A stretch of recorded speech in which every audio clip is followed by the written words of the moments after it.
Hello again, everyone. Thanks very much for joining us.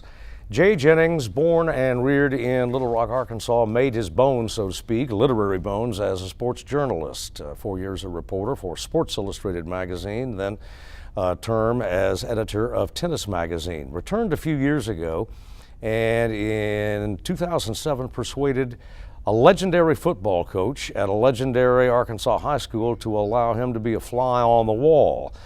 And the result was Carry the Rock, an analysis of 50 years of Arkansas's Central High and Little Rock's athletic and social progress, to the extent that there was progress. Jay Jennings, welcome. Thanks very much for being here. Thanks for having me. Central, Little Rock, synonymous, legendary, the matter of progress. What did you go into this book? Did you have any preconceived ideas going in?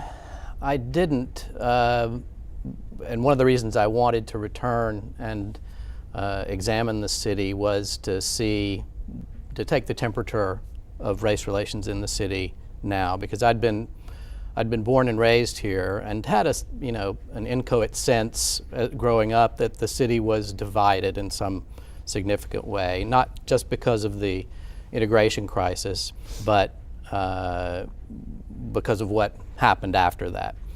So I went off to college and had a journalism career in New York for 20 years. And as I approached my 50th birthday, because I was born in 1957, and knew that the city was preparing to commemorate the integration anniversary, I wanted to return and see where Little Rock stood now. What'd you find? Well, it's interesting.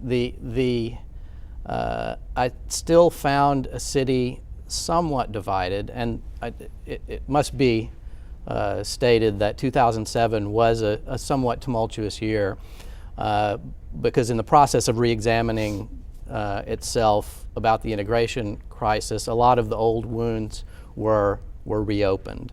So I think that time was particularly significant in highlighting some of the ways Little Rock has not progressed.